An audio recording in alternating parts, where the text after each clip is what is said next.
Bienvenue dans ce podcast, un podcast dans lequel nous allons vous parler de long en large de CREFER, Centre régional d'études et de formation en énergie renouvelable, une école qui donne des formations professionnelles dans les métiers des énergies renouvelables au Togo. Aujourd'hui, j'ai le plaisir de recevoir dans ce podcast le DE, le directeur des études de CREFER. Avec lui, nous allons parler du thème quel débauché pour les titulaires du CAP électricité d'équipement, du BT électrotechnique et ceux du modulaire après les formations au CREFER.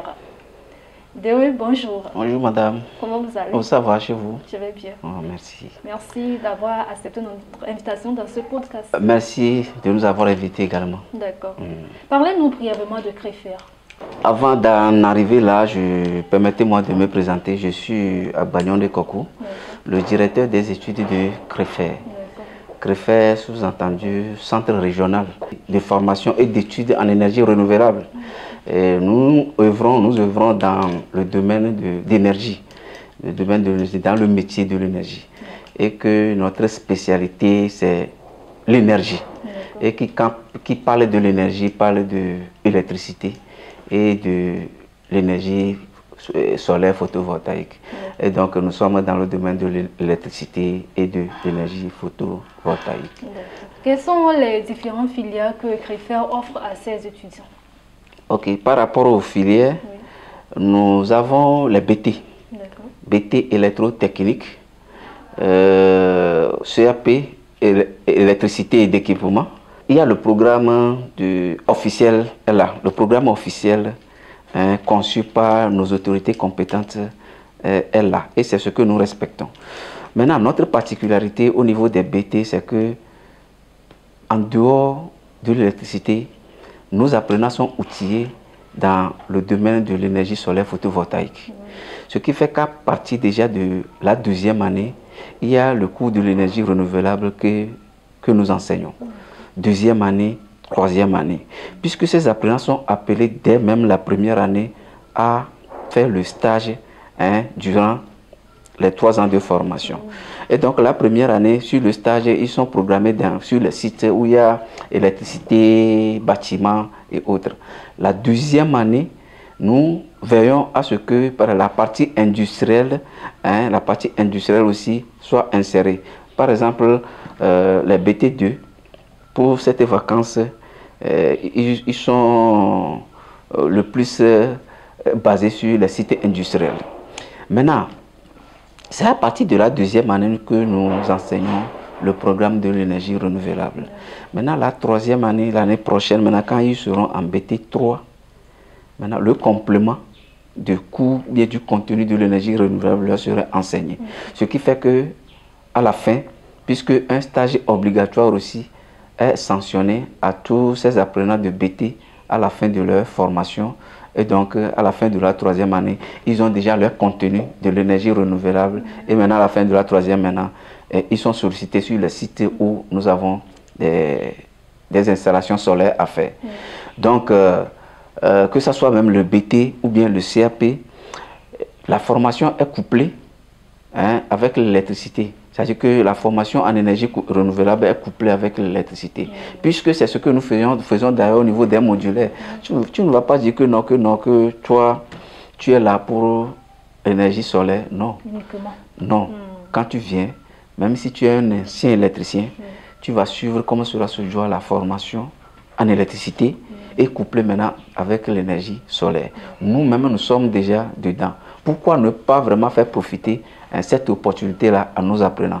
Ce qui fait que nos BT, déjà à partir de la deuxième année, et qu'à la fin de leur formation, la troisième année, ils seront capables d'installer les panneaux, de répondre efficacement d'ailleurs sur le terrain, tout problème lié à l'installation des panneaux solaires. C'est ça la spécificité de CREFER, ou bien la particularité de CREFER dont nous faisons allusion. Ce qui ne se fait pas ailleurs. Ce qui ne se fait pas ailleurs. Et c'est en d'autres termes l'accompagnement que nous faisons à l'endroit de nos étudiants pour qu'à la fin, partout où ils sont sollicités dans le domaine, dans le métier de l'énergie, qu'ils répondent de façon efficace. D'accord. Et au-delà de CAP et de BT qui sont d'ailleurs diplôme d'État, nous offrons également une formation modulaire. Formation modulaire de 6 mois et de 12 mois. Maintenant, les filières de formation au niveau de la formation modulaire, nous avons le système photovoltaïque en abrégé SPV, dont le contenu est électricité bâtiment, électricité industrielle, et efficacité énergétique et l'énergie solaire photovoltaïque. Au-delà de cette filière SPV, nous avons également la filière SST, c'est-à-dire que système de sécurité et de télécommunication. Donc le contenu d'enseignement là est le réseau et télécommunication, système d'alarme et éclairage et de sécurité, et enfin le caméra et antenne parabolique. Et voilà les filières de formation que nous offrons à CREFER. Voilà. Ok, à CREFER, comme vous venez de le dire, vous offrez plusieurs filières dans lesquelles les étudiants peuvent s'inscrire facilement à leur choix. À leur choix, vraiment. On offre, c'est-à-dire que nous avons plusieurs offres. Et tout ça là, c'est-à-dire que le centre de gravité, c'est l'énergie. Nous sommes purement et simplement dans l'énergie. Voilà. Ok, donc comme vous venez de le dire, au CREFER, les étudiants ont l'opportunité de s'inscrire en CAP BT et dans le modulaire également. Parlez-nous des débauchés à chaque niveau. C'est là même le petit problème au niveau du public. Donc, je disais tantôt que nous sommes dans l'énergie. Et que si je prends par exemple la formation modulaire, que ce soit 6 mois ou 12 mois, à la fin de la formation, les étudiants reçoivent une attestation et un certificat de fin de formation. Et donc, puisque c'est une formation qui est couplée avec les stages, on ne va pas faire la formation et au bout de la formation, on se dit qu'est-ce qu'il faut bien, il faut chercher le stage. Non, non, non. Le stage fait partie de la formation. Quand vous faites le cours théorique et pratique au centre, et donc la plus grande partie de votre période de formation, c'est sur le terrain. S'approprier, se familiariser avec les réalités sur le terrain. Ce qui fait qu'à la fin, vous avez une attestation et un certificat. Maintenant, en tant qu'électricien, l'attestation que nous délivrons aujourd'hui, nous allons rassurer le public que c'est des attestations, certificats bien certifiés. De manière que si ces deux papiers-là sont présentés quelque part, la crédibilité est de mise. Donc nos attestations, nos certificats sont bien certifiés avant qu'on ne remette ça aux étudiants. Bon, je prends la filière BT et le CAP. Le CAP, par exemple, c'est une filière courte. C'est une filière courte et que le détenteur ou bien le titulaire de ce CAP, nous les appelons des installateurs électriciens. Ou par exemple leur domaine d'activité c'est dans le bâtiment. Ils interviennent dans le bâtiment, dans l'industrie, dans les infrastructures, dans l'agriculture et dans les services.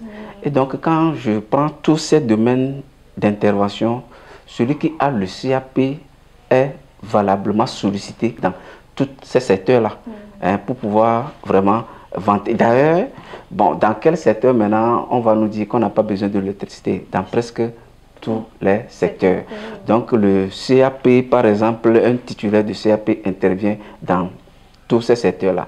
Maintenant, au-delà de ça, puisque c'est des électriciens, des installateurs électriciens et aussi des câbleurs, on parle aussi qui sont des câbleurs réseau. C'est des câbleurs réseau, nous les appelons. Et que cette qualification leur est confiée par rapport au contenu d'enseignement. Et au-delà de ça, ils ont quand même l'opportunité de faire la maintenance des matériels d'équipement. C'est-à-dire que c'est ceux qui ont le CAP et autres, ils font la maintenance des équipements électriques.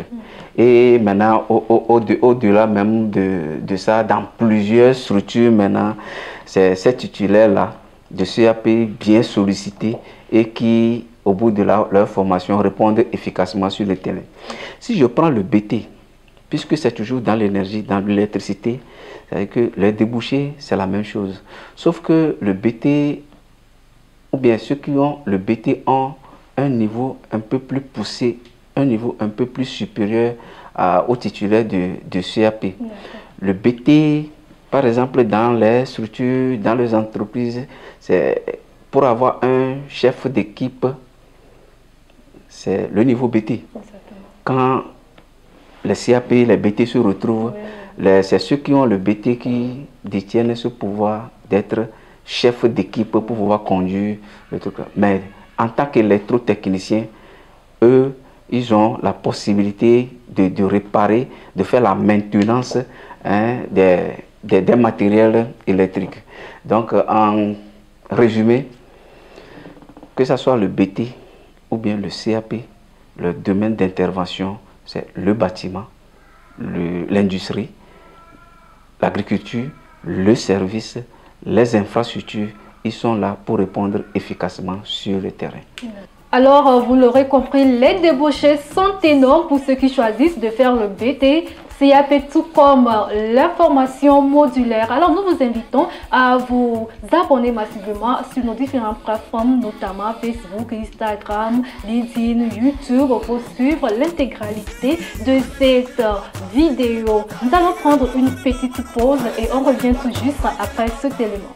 Vous cherchez à vous spécialiser dans le domaine des énergies renouvelables et dans l'électricité? Ne cherchez plus loin. Rejoignez CREFER, le Centre régional d'études et de formation en énergie renouvelable. Avec nos offres de formation complètes, alliant la théorie à la pratique, vous deviendrez un expert en énergie solaire photovoltaïque et en électricité. Que vous soyez élève, bachelier, étudiant ou professionnel, CREFER est là pour vous accompagner vers l'excellence. Profitez de l'expérience de nos formateurs qualifiés pour acquérir des compétences solides et concrètes. Ne ratez pas notre rentrée académique 2024-2025 fixée au 16 septembre pour les étudiants en CAP électricité d'équipement et en BT électrotechnique, puis le 14 octobre 2024 pour les étudiants en formation modulaire. Inscrivez-vous dès maintenant. Pour plus d'informations, visitez notre site internet www.crefer.tech ou contactez-nous au plus 228 91 20 43 73. Nous sommes situés à Lomé, quartier Blé-Comé, près de la salle de réunion des témoins de Jéhovah et notre annexe au bord des pavés de Toti, non loin de l'agence Togocom.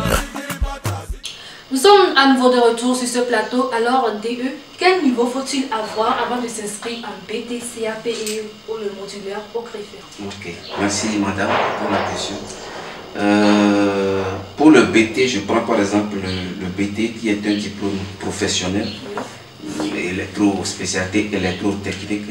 Le niveau minimum qu'il faut avant de postuler au niveau de cette filière ou cette série, c'est le niveau BPC. Il faut forcément avoir le BPC avant de pouvoir postuler au BT électrotechnique.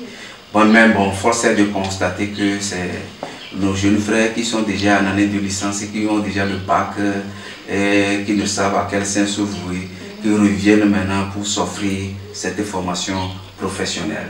Rare fois vous allez constater que tel ou tel apprenant a comme dernier niveau le BPC. Mais tout compte fait, le niveau minimum qu'il faut avant de pouvoir s'inscrire au BT, c'est le BPC. Il faut avoir son BPC. Maintenant, si je prends le CAP, ce n'est pas vraiment le cas. Le niveau minimum pour l'inscription au CAP, c'est le niveau 4e. Niveau 4e. Un apprenant qui, sur le terrain, l'expérience aussi a prouvé. Il y a certains apprenants, peut-être compte tenu des problèmes d'ordre familial, technique et autres, n'arrivent pas à s'offrir ce diplôme de BPC. Alors, ces apprenants-là ont cette possibilité de passer s'inscrire au CAP pour pouvoir avoir ce diplôme professionnel. Et donc, le CAP, c'est le niveau 4e qui est le niveau minimum pour pouvoir s'inscrire au CAP. La formation modulaire, ouais, nous disons dans notre test qu'il faut au moins le BPC. Pourquoi? Parce qu'il y a les cours théoriques qui se déroulent au centre et après c'est les stages. Mais pour pouvoir bien cerner, bien comprendre aussi ces cours théoriques, il faut un niveau minimum d'études avant de pouvoir comprendre. Donc nous disons le niveau BPC. Mais néanmoins, il y a certains cas quand même qui nous parviennent et là, la commission chargée procède à une étude de dossier. Parce qu'on a constaté que nos grands électriciens, moi je les appelle les grands électriciens qui sont déjà sur le terrain, eux-mêmes constatent à leur niveau quand même qu'ils ont des manquements actuels parce que toute chose évolue avec le temps. Ils constatent qu'ils ont des manquements sur le terrain.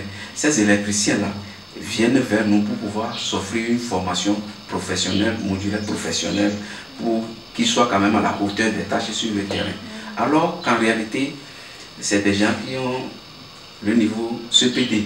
C'est des gens qui ont commencé la 6e et ils n'ont pas pu atteindre même le niveau BPC.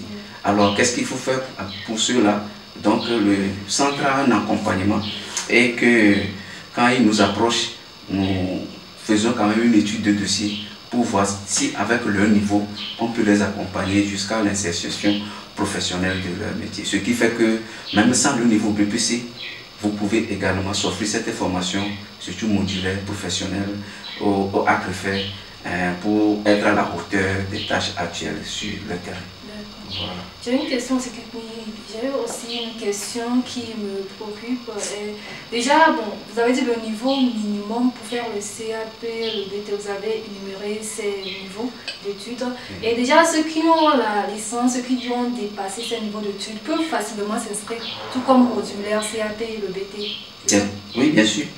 Bien sûr, ceux qui ont déjà le bac et qui sont sur le campus, puisque le bac c'est un diplôme académique, tu as le bac, c'est que tu es autorisé à continuer les études. Mais vu la réalité sur le terrain, s'ils sont sur le campus, ils voient que non, peut-être les années passent, il faudrait qu'ils aient quelque chose sous la main de façon pratique. Et ils reviennent maintenant vers nous.